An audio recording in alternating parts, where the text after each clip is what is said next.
Hi, everyone. Good evening. Welcome to Evoke Therapy Program's broadcast. Today is January 26, 2021. Tonight is a format where we will take any questions that you have on any topic related to mental health relationships, anything about the program. We have some pre-submitted questions that we'll get to first, and then we'll take any live questions that you have. Malia, who's moderating for me this evening, will submit questions as we move along. So let's get right to it. Somebody writes, I'm a stepmom to a 15-year-old boy, and he has been at Evoke for 7 weeks, almost 8. He left in difficult circumstances and an eruption in the home. Things are going well for him in the program. Last week we spoke to him, and he even asked us to be patient with him. But my husband and stepfather are set on bringing him home before he completes his stay at Evoke because they're still upset about how he left, and they are sad that they miss him. Can you talk about how to cope with this? We have a Zoom call with his therapist with him this week. Can we ask him whether he thinks he should come home right away or complete the program first? Thank you. In general, I would not recommend that you consult him on the matter and place any significant weight on him coming home. I think that kind of puts him in a role that he probably ought not to be in, where he is, taking on the parental role. You can always ask a child, their opinion. What I always talk about is the idea that it's just not appropriate to take them at face value and kind of enter them into the democracy as an equal vote. But it can be helpful to understand where he's at. How do you cope with this is, most importantly, and I talk about this in the co-parenting podcast and broadcast, is this requires you to stay in your lane, to do your work. It sounds like you have a kind of a surging majority that are going against your opinion in the process, and so you're kind of powerless about the outcome. But what you can do is you can become very invested in your own work. Stay focused on it. Don't get distracted. Don't make the issue about you.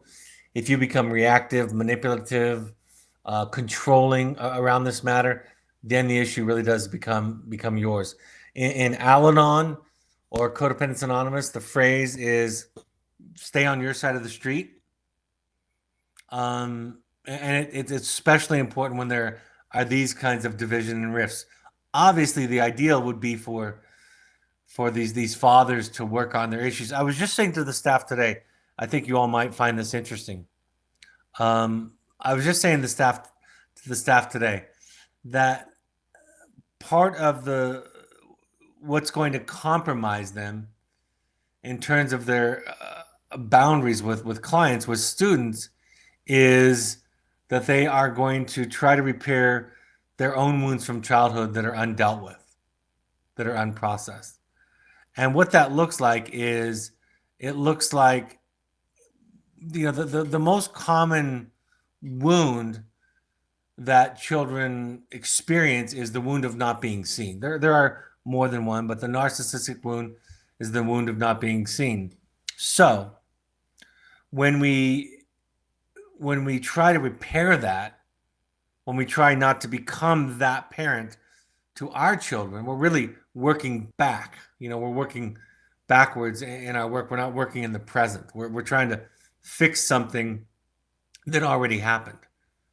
And so we're going to see boundaries as kind of a manifestation of us not seeing our children, right? We'll overcompensate. We'll let our hope for our children to be seen, to be heard, to be understood. We'll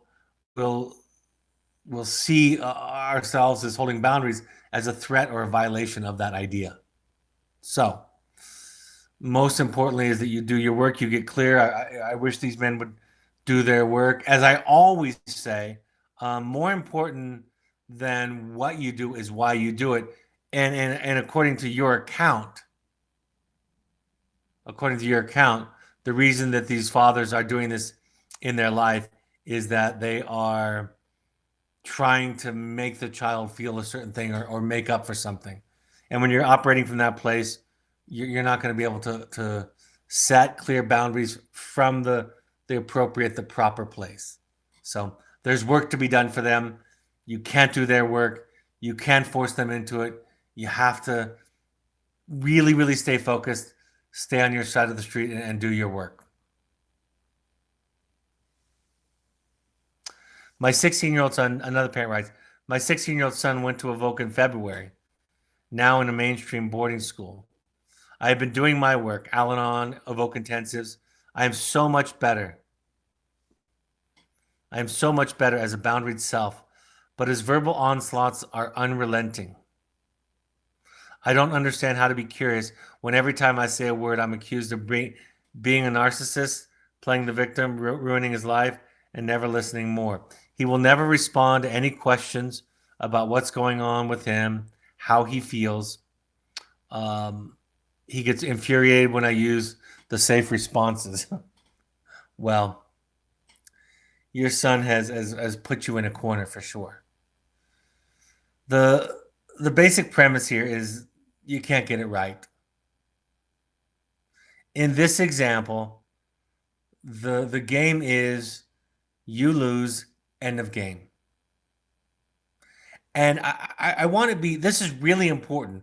Great question, because I want to reiterate something that I think at times I don't reiterate enough. And that is, yes, containing, listening, being curious, those kind of soft skills, therapeutic skills are all important. But part of being a self is saying, I'm not okay with this. You know, I talk about that I wrote the first chapter of The Audacity to Be You based on a couple of parents responding to me during a parent support group a couple of years ago, saying that what they heard from my coaching and teaching around listening and containing and seeing your child, what they heard was that they were supposed to be a doormat. So don't worry about the finesse. Don't worry about trying to say the therapeutic thing. It's okay to just say, that's enough. I'm not going to take this shit anymore. And I use that language to emphasize the point that the finesse is gone. You're not going to win.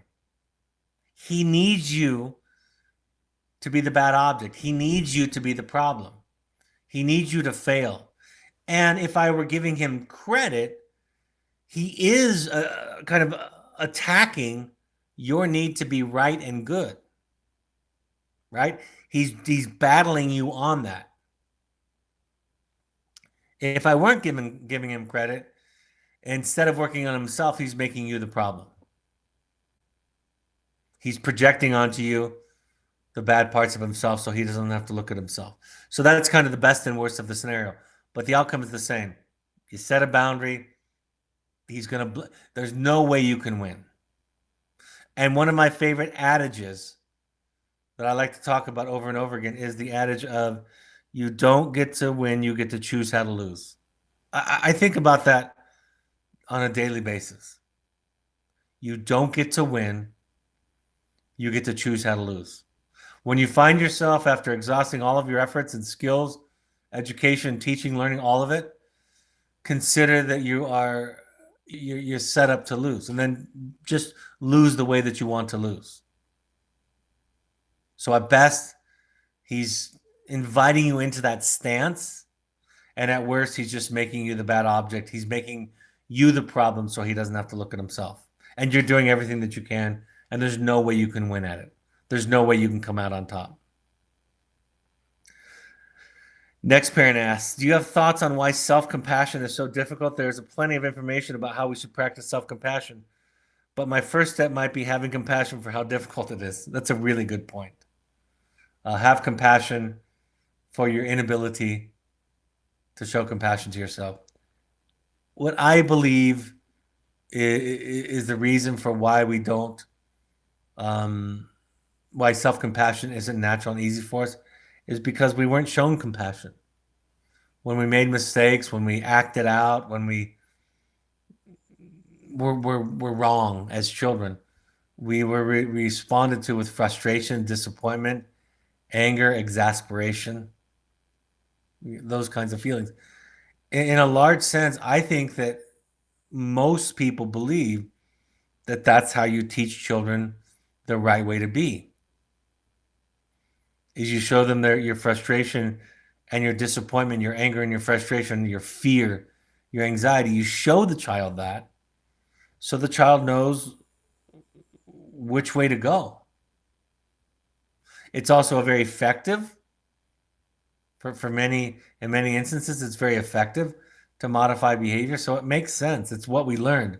It's what they learned. You know, we were taught to hate the sin, right? Love the sinner, we were taught, but hate the sin, hate the problem, be frustrated with it.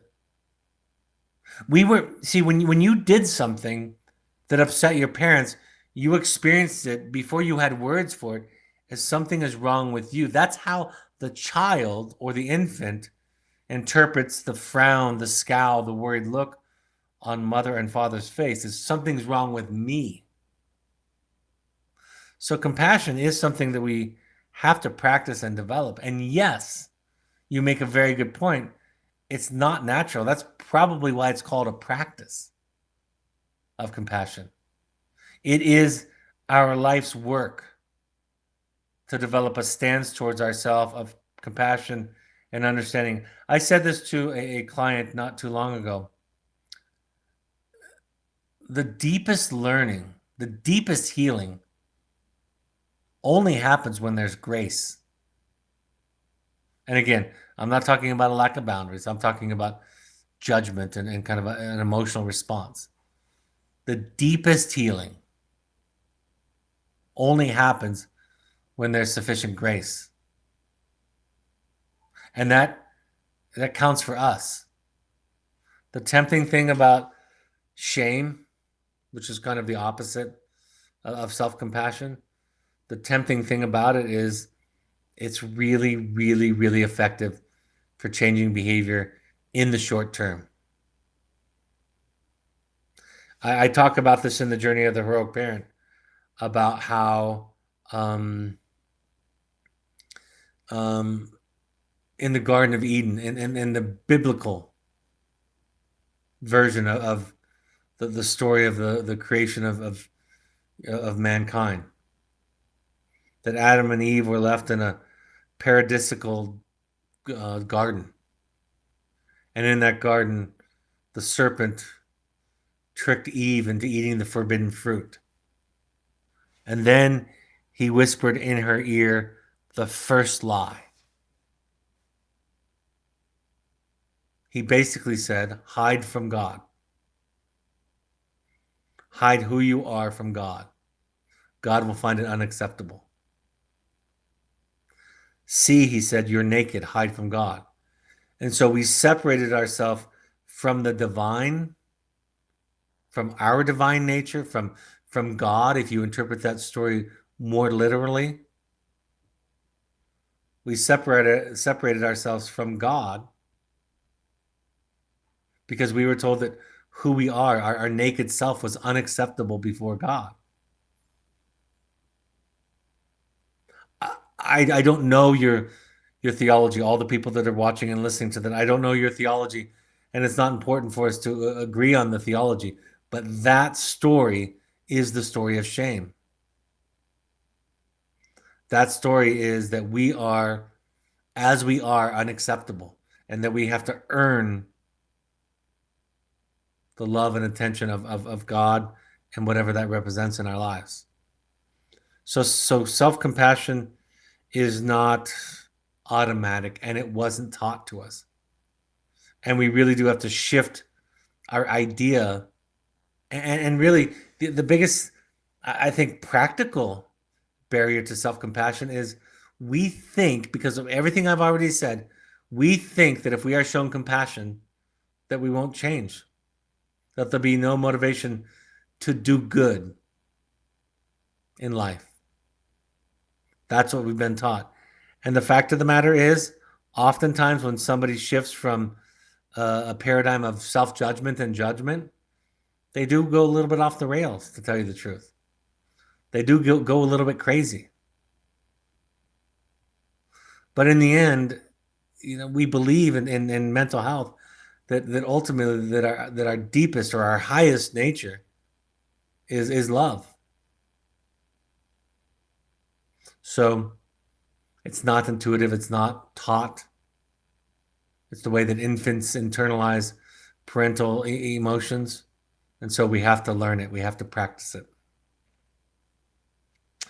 Someone writes, my teen daughter said to me during a stressful time that she looks to me for approval. I was taken off guard, and all I could say was, no, don't do that.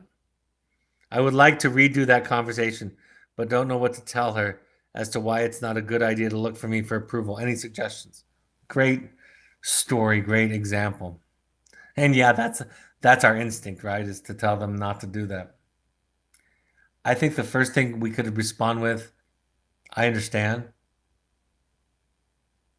If you can relate to it, say, I've looked to make my parents proud.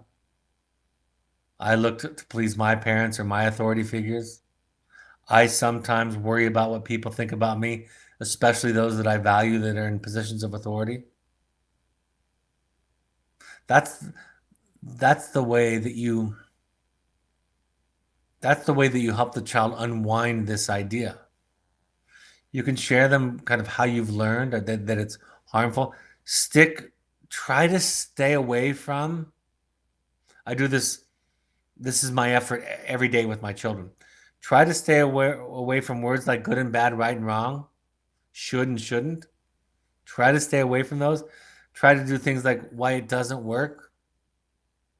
Be practical about it. Why it kind of is a dead end or a fool's errand. But relating to them, we want our children. I want you. I want our therapists and our staff. I want everybody to know we're all fighting the same battles, right? Some of us might be a few steps ahead of others on the journey, but we're all on the same journey. So be patient with yourself in making the mistake. I love that you made the mistake. As I've learned many times, it might be even more important that you made the mistake than you got it right the first time. Because more than anything, that models for her you being human, which is what you're trying to teach her to be. That's the goal we strive for. And my in-service today and last week with our staff was called Boundaries, Behaviors, and Teaching Students to Be a Person. We're trying to show them what it means to be human ourselves. So I love your story. Someone writes, do people ever do a Finding You intensive a second time before going on to Finding You 2? That's a great question. I would not be opposed to it at all. If you feel like you needed a re-audit, that's perfectly fine. There's a significant amount of overlap also. If you're willing to do, Finding You 1 is our only program where the curriculum is fairly set. Finding family intensives, and Finding Connection, couples intensives, and Finding You 2, the curriculum is a lot more flexible, a lot more tailored. Finding You is kind of our entry point. So if you wanted to do it, we have had people do it twice. Before we created a Finding You 2, I probably had about 5 or 6 people do Finding You 1 a couple of times. And every one of them was grateful for the opportunity and absolutely loved it and got more out of it.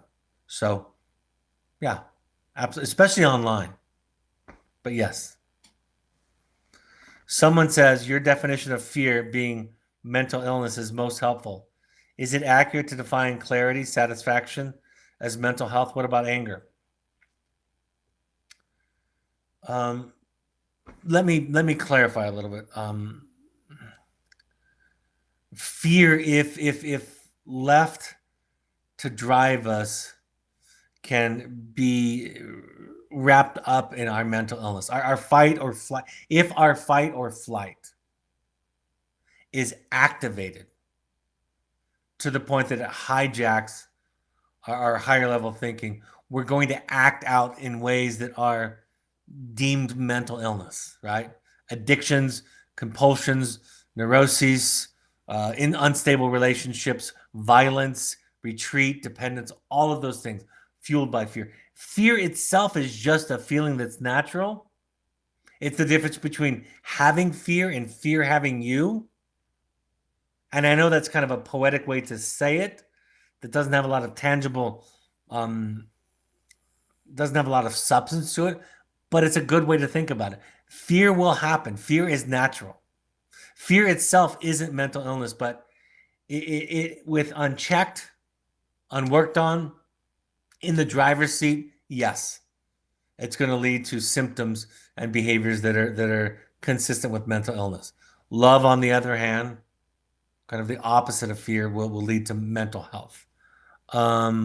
Serenity, peace of mind is a sign or evidence of mental health. Anger is a protective, motivating kind of energy. None of the feelings in and of themselves are innately good or bad. That's important. As we go down a few layers, like I'm doing right now, we start to see how they can become problems or assets to us. Anger, if left undealt with and unexpressed, turns into resentment, which can become toxic, right? But anger in itself isn't bad. If it leads to violence, if it's the difference between having anger and anger having you, same as with fear. Anger is a signal that we can listen to. I love what Harriet Lerner says when she says anger is important when it tells us that we need to change ourselves, not when it tells us that we need to change somebody else. Anger is often a signal that we're not setting good boundaries or we're being ineffective in our boundary setting. Anger is sometimes hurt and sadnesses and fears and embarrassment's bodyguard, if you will. It kind of protects you and motivates you to change, to defend yourself.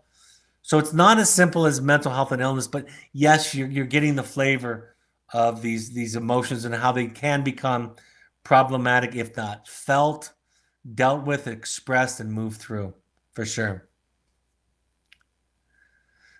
Somebody writes, how can I know if I'm enabling my 40-year-old son to stay stuck or if he is truly incapable of moving on? I don't know if his anger, fear, or frustration are his way of coping with an inability to move on, or if not addressing it with him is enabling him to stay stuck. You know, that's a great question that ultimately I will be unable to answer in this format. You know, I was talking to somebody this week about social media and self-help, and I was explaining that that those things, self-help, social media posts, they're not the same as therapy. Therapy is something we do together. Your question, I think, is absolutely the best question that would lead someone into therapy. It's really, there's no way to know. It's your issues and how they're mingled with his issues. And at the end of the day, I think perhaps you might just have to take your best guess. You know, you might have to decide what works for you and what doesn't. But that question is something that I don't know that can be dealt with in a Q&A format like this, where I'm reading your questions and just talking at you. It'd be something we would have to explore together. And it'd be something, you know, like addiction. There's an idea in addiction that only the addict can decide if he or she is an addict. It's not very important, and in some theoretical circles, it's not even appropriate to deem somebody an addict. But we give people tools to see themselves, evaluate themselves more clearly. When I get asked the questions, how do you convince somebody that they're an addict, my answer is you don't try to convince them. You provide them with an experience and with the tools so they can figure it out for themselves.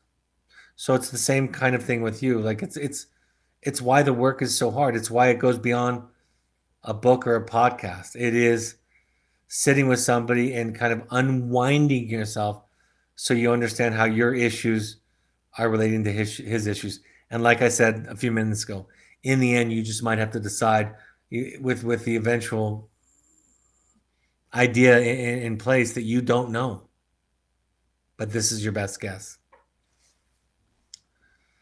Somebody writes, what are your thoughts on the new book Troubled by Kenneth Rosen about the so-called troubled teen industry?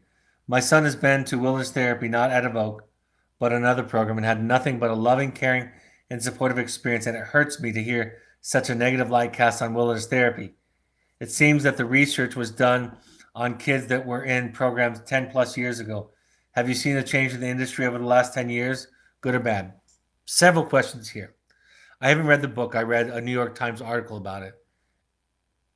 It's one person's perspective, one person's experience. And yes, I believe we're always evolving the science of what we do and continuing to create a compassionate but clear framework to treat children that are struggling with mental illness and addiction. When I read the New York Times article on it a few weeks ago, it just, was one person's story. And like you said, I have thousands and thousands and thousands of stories, anecdotes from former clients of ours and other programs that talk about the healing. I talked to a young boy today, still under 18, that talks about this program as something that sometimes he talks about it as something that saved his life, and sometimes he vacillates into to frustration. But yeah, it's any kind of memoir about somebody's experience. It's like writing a negative story about a hospital or about parents. Doesn't mean all hospitals and doctors are bad. Doesn't mean all parents are bad. Or a coach. The not to be too flippant about it, but the folks that came out and accused and I think he was convicted, the gentleman who was sexually abusing the gymnast, the American gymnasts. It doesn't mean that all coaches are bad. It just means that they had a bad experience. And so I listened to anybody's story and reflected. There's something a little bit more when somebody tries to paint an entire group, an entire industry with one brush. Yes, we make improvements all the time, for sure. I am every day trying to in our program, for sure, and even across the board in all programs, trying to encourage a compassionate, well-informed, intelligent field in wilderness therapy. And there have been improvements all along. It's a better intervention now than it was when we started our program in 1998, for sure. And when somebody tries to paint an entire group or field with one brush, it's just their pain speaking out. And I don't doubt that they had a painful experience, but I just take it in that light, in that context. My 17-year-old son, somebody writes, is about week 5 and is catching a whiff that most kids move on to a therapeutic boarding school. He is starting to seem desperate about it, and today, after a brief call from the field, he yelled as we were getting off, "Let me come home," knowing he wasn't supposed to discuss it at this time. My guilt and fear is over the top. I am doing all the things and have watched the webinars, just how to make the emotional leap and feel good about his decision when he feels desperate. I'm scared about what he could do and even how he feels. He is adopted and feels like yet another abandonment. Thank you for your insights. I think what I would encourage you to do is talk to other parents. If you were my client, I would just listen to you. First and foremost, and then eventually I would being a parent is really, really, really, really hard. Being a parent of a child who struggles with mental health issues and addiction issues is even harder. Dealing with somebody who has abandonment issues because of adoptions is hard. This is hard stuff. And it is bound to trigger our deepest, darkest fears as parents, fears of failure, fears that we are abandoning our children, no matter what we do. It could be a case could be made that if you gave in to his request, that you could be abandoning him, right? So you've just got to do the work. You've got to find comfort. You've got to find people that you trust that aren't too quick to give you simple answers, that can be compassionate and share with you stories from their life that parallel some of your stories and where they're at as their father along the path. Um, so yeah, that's a tough one, and I get it. I will tell you this. I will tell you this. I've said this for 25 years. The very first thing that I learned as a wilderness therapist in 1996, the very first observation was that the staff are amazing people. And the second thing I learned, the first thing I learned about the clients, the students, was they are much more resilient than they or their parents thought they were. So yes, it is a desperate feeling. In some ways, it's a legitimate betrayal because you're changing the rules and the finish line. We talk about in therapy and family systems therapy about a healthy betrayal. You know, when a wife says to her abusive husband, "No more, I'm going to the women's shelter." I'm just using that as an example. That is a betrayal, but it's a healthy betrayal. So get support, talk to non-judgmental people, talk to people that aren't too quick to answer, talk to people that are farther along, be patient and compassionate with yourself, and know that these kids really, really do work through it, that they're demonstrative, histrionic reactions are the voice of really painful, scared emotions, for sure. And at the end of the day, you make your choice based on what your best guess is, and it's probably going to come with some doubt. It will. Thank you for coming. Somebody writes, in your book, you discuss better boundaries, not stricter boundaries. Kevin, can you give an example? And how is this not circle jumping? For example, my boundary is no explicit rap music. My son might say, but rap is my truth. You're not trying to convince him that it's wrong. That's where it's a circle jumping. You can have a boundary about what you allow, and since you're the parent, you can say this is what is allowed in the house or on your device. That's a boundary. Circle jumping would you being trying to convince him, to talk him into it, to coerce him, to guilt him, to manipulate him, to thinking and deciding what you want him to decide. That's the difference. Circle jumping isn't a boundary. And if it's my house, my car, my room, my space, I get to decide what I'm okay with. And as a parent, I have to make some decisions about what I'm going to allow in my house with my children under the age of 18. Circle jumping is when I try to convince people that my way is the right way, that the way that I'm thinking is the healthy, the appropriate, the enlightened, the wise, whatever the adjective is. That's circle jumping. That's the answer to the second part of your question. And that's where, stricter boundaries aren't. I'm a better boundaried person than I was 28 years ago when my firstborn son was born. But I'm not as strict as I used to be. But I understand what boundaries are and where they come from and what they're there to serve. It's about self-care. It's about myself and an extension of myself. It's not being right. It's not trying to control somebody or something. It's just saying, this is my limit. This is my boundary. This is what I'm okay with. This is what I'm not okay with. Those are better boundaries. I was telling this story to the staff today.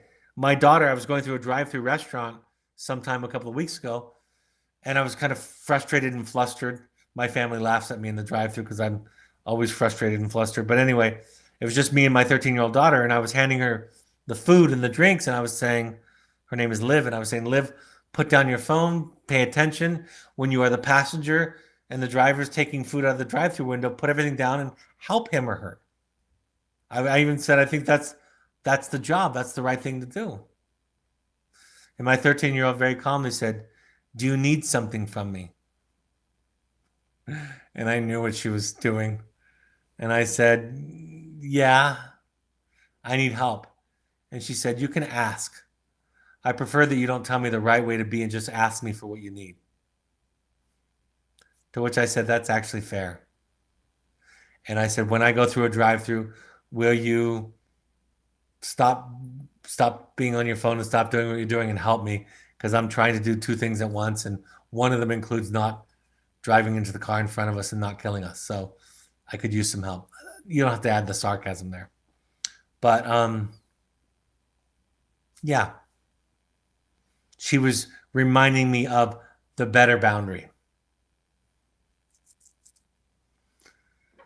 Somebody writes, our son had an excellent experience at Evoke, and the family resources have changed the dynamic in our home.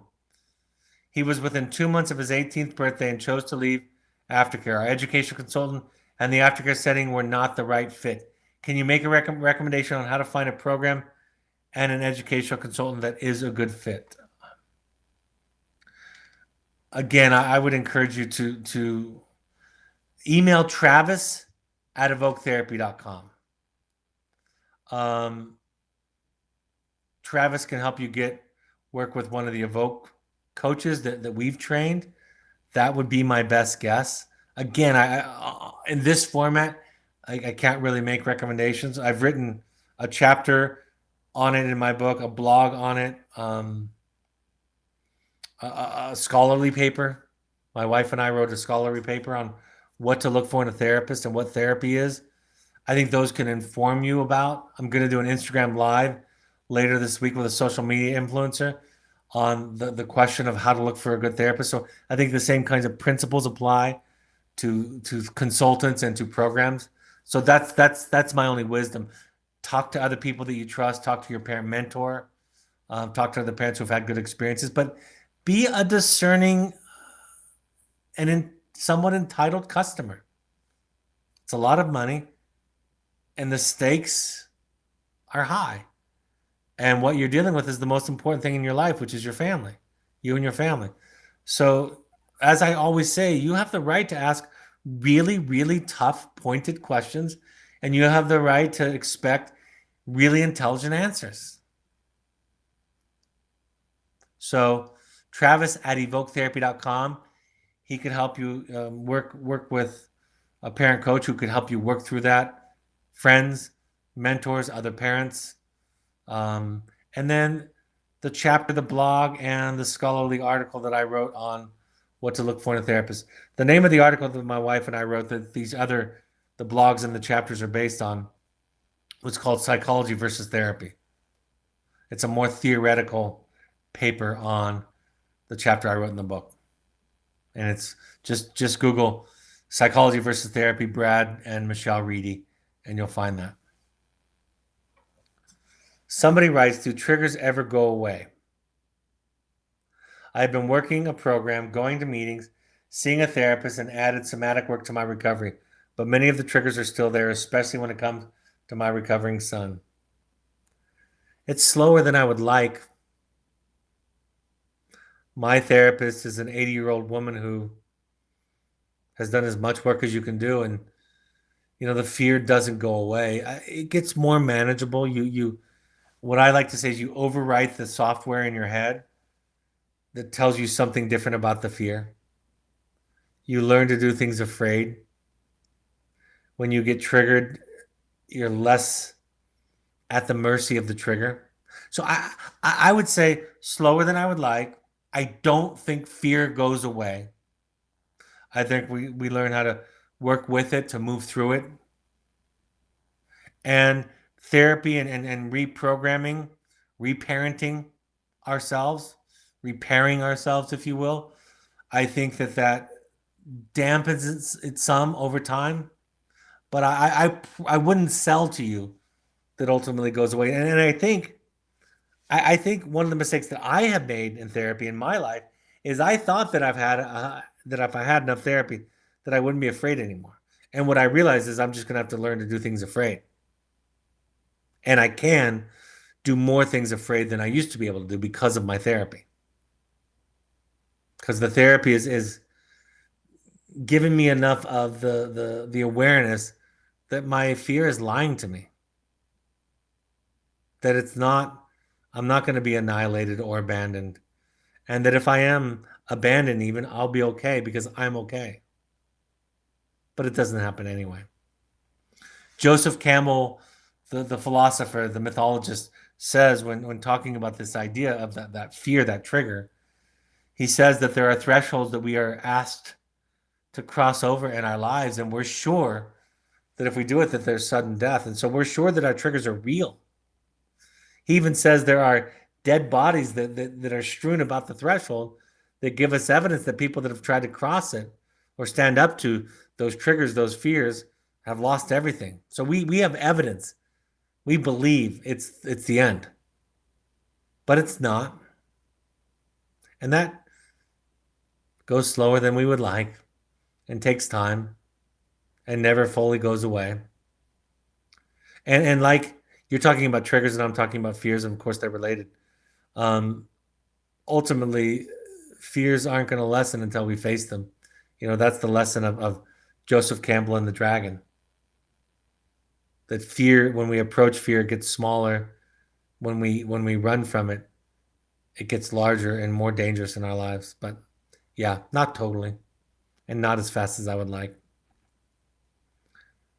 But make sure you find somebody that can sit with you in your fears, sit with you in your triggers and your unsolvable problems, that won't shame you for it or tell you to get over it or be impatient with your lack of progress. I learned from therapy that because my therapist sat with me for many, many years, that I could sit with myself, my horrible, rotten self. Somebody writes, in your experience, could 9 weeks at Evoke in 2 trunks and 9 months at a therapeutic boarding school be enough for an 18-year-old boy, very reactive with mild depression, to be able to come home and continue therapy from home? Or is it impossible for you to know? Absolutely, that's a possibility. Some people go home after Evoke. We don't recommend the majority of it, but some do. Therapy is a wilderness therapy, Evoke wilderness therapy. Any program, any therapy is a gift. It's a tool. It's a boost. It's a shot in the arm. But you can do it. It's just there's no simple right way. But absolutely, to answer your question generally, absolutely. Can I give you information on Instagram Live so we can watch it? If you follow my Instagram, I don't know yet. The influencer just reached out to me. But if you follow my Instagram, which is just at drbradreedy.com, I'll post it. I'll let you know. It'll also show up on my story. Rosie Card is the influencer. I think that's her handle. ROSICARD, Rosie Card, at Rosie Card. So that's the person that invited me to do it today that I'll be doing it with. All right, no other questions at the moment. I'll go over some upcoming events and items, and then I'll see if there are any questions. Both of my books, The Journey of the Rogue Parent and The Audacity to Be You, are out now. You can get them on Amazon or Audible. The Audacity to Be You was narrated by me. By me. If you want to do a deep dive in your own work, if you're newer to therapy, it's a great springboard into therapy, into what is your work. If you have some more experience in therapy, it's a great accelerator. I went to my first intensive after being with my therapist for 12 years, and I've been 8 times since then. So it helps you no matter where you are on the path. We are doing them in person. February is full. I don't do them all the time. I'm doing March 17th through 21st. We also have April 28th through May 2nd. We are an attachment-based model. We are clinically founded. We are not self-help. We are a clinical program that uses experiential mindfulness activities, group therapy, psychoeducation, psychodrama to really access your the unconscious parts of yourself that are impacting your daily life. We also have these online now. February 10th through 12th is available. It's half the time of a finding you in person. It's less than half the cost, and you don't have to travel. So if you're thinking about this, the online version is I did not have any confidence when we started these. I was really skeptical that online was going to work, and I could not believe how powerful the online versions are. So if you want to do an online one, which is shorter, less of your resources financially and time and travel, we do them online. And then we have a Finding You in Person that we've just released the dates to. We're already getting people to apply for that, so that'll fill up. Any more information to register questions, intensives@evoketherapy.com is the place to go. We have a Pursuits program, which is kind of like Therapy Light. It's adventure activities, short term, anywhere from a couple of days to 30 days for adults or for families. So think Therapy Light or Reconnecting. You can use it as something in between programs, or to kind of shore up your program, or to travel from Evoke to another program. Parent support groups we have available for wilderness alumni and current families, and intensive alumni and current families. So the next wilderness program is 2 days from now, January 28th, 6:30 p.m. Mountain Time. The next intensive alumni program, online support group program from our intensive program is February 9th at 6 p.m. Email malia@evoketherapy.com for questions. Go to our website. We keep these up to date. We ask all current parents to go to 6 12-step support groups, any combination of Al-Anon, CODA, Families Anonymous, Adult Children. RefugeRecovery.org and NAMI.org are also resources that have chapters in your local area that you can go to. On social media, all of these podcasts are available. All of these broadcasts are available on your favorite podcast app. Just go to any of your podcast app and search Finding You in Evoke Therapy Podcast.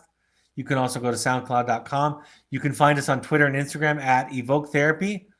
And on Instagram, you can find at Evoke Therapy Intensives. You can also find my social media at Dr. Brad Reedy, on Twitter and Instagram. Or search on Facebook, Enlightening Relationships. On Facebook, you can find at Evoke Therapy Programs or at Evoke Therapy Intensives. And of course, our blog has new and upcoming information. My next broadcast will be February 2nd. I just finished The Audacity to Be You. Now I'm going to go through the journey of the heroic parent, chapter by chapter. In between, we'll have a Q&A like this, so I can make sure that I catch up with all the questions or anything that's on your mind that might not be directly related to the book. Looks like that's all the questions for this evening. Oh, a couple of questions. Would you recommend a couples intensive, even if your spouse has not done any therapy and intensives? If they're open to it, sure. I will tell you my bias. My bias is that people start off with Finding You. But I wouldn't talk you out of a couples intensive. It's kind of like a Finding You that you're doing together. So if both of you are open to it, absolutely.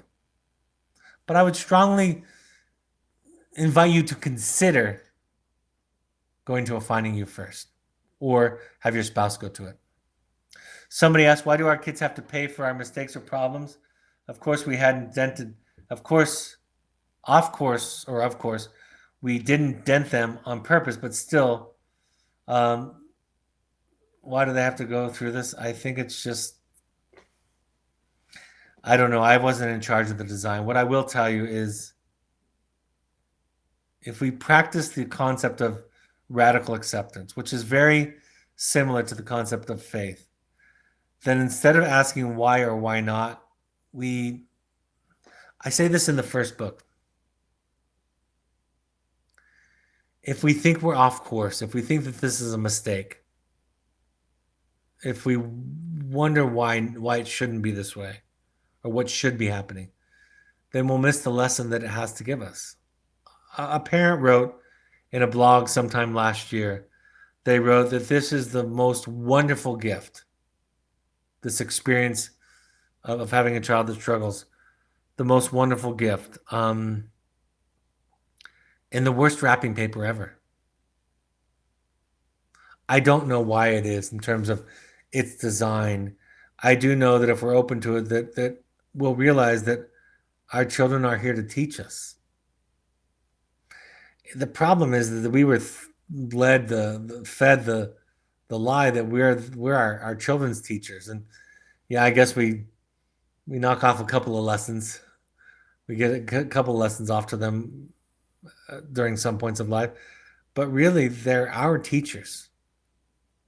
So I don't know what the design was, but I know it's a beautiful design that gives us the greatest gifts that there are if we are but open to hear them. And if we spend too much time focusing on what should and shouldn't be, we'll miss the gift that the experience that's happening has to offer us.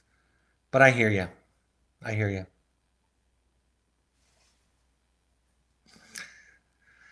I'm afraid there's no other way to learn some of that stuff. All right, folks. Thanks for joining me this evening. I will see you on February 2nd, and I'll be talking about the forward to the book from the journey of the heroic parent, The Hero and the Wilderness. Take care, folks. Have a great evening. Talk to you later. Bye bye.